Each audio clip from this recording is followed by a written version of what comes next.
is present in auto-generated or user-corrected subtitles. The video also appears to be edited, as several jump cuts are present throughout. Since Jewel is known for filming in one take, this is cause for documentation. Replies were disabled on the video. Part 1.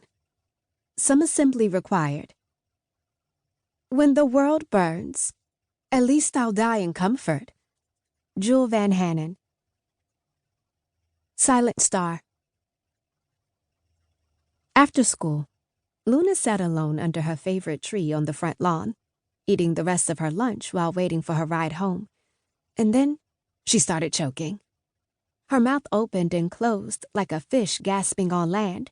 She blinked in disbelief, eyes watering, as she pulled at her collar. Air could get in, whistling past the lump of mush bulging in her throat, and luckily, it was just enough to keep her alive. She took a final breath, clenched her core muscles, pushed on her diaphragm, and coughed like her life depended on it, because it did. She spit the food out into a napkin and collapsed on the grass next to her phone. Really, eating and reading were two activities that Luna had no business doing at the same time. The girl simply was not built for that kind of multitasking. But in her defense, the gasp-worthy news was probably worth dying for. Jewel Van Hannon had finally returned to Golden Rule. Everyone had speculated and wondered, but Luna believed. She took a moment to relish the feeling of breathing. The crisp, fading winter air smelled like pine needles and felt just as sharp in her lungs. Sunlight streamed through the leaves, making shadows on her hands. The wind fluttered softly through her hair.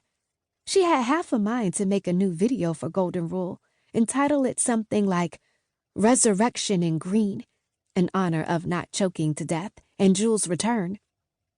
Videos on Golden Rule were technically called diary entries, and Luna's always kept her face in frame. The app wouldn't record otherwise, but she never spoke.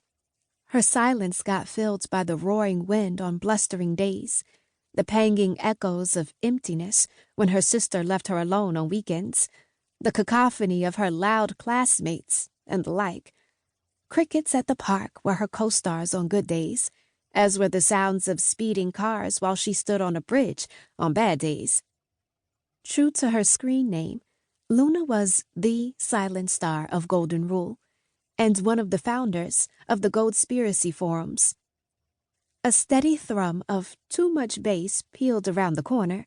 Luna rolled over, smiling as she packed up her stuff and ran for the sidewalk.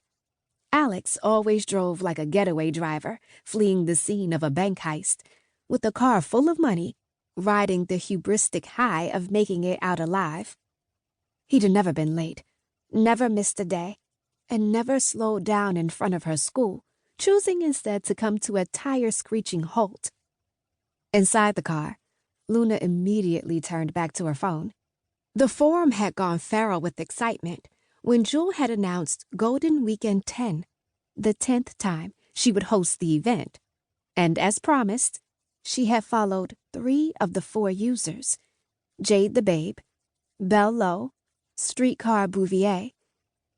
1 more spot left. Luna could not let herself think about that, because if she did, she would get her hopes up, and once they were up, they'd be inevitably shot down when she wasn't chosen.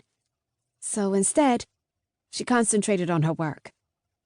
The Goldspiracy was real.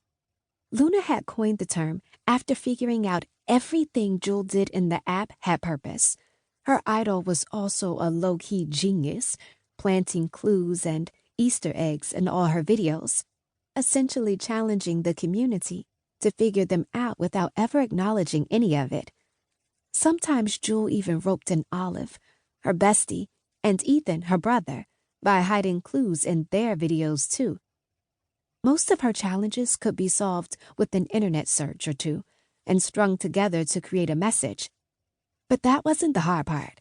What stumped most was discovering the meaning behind the message using the Easter eggs.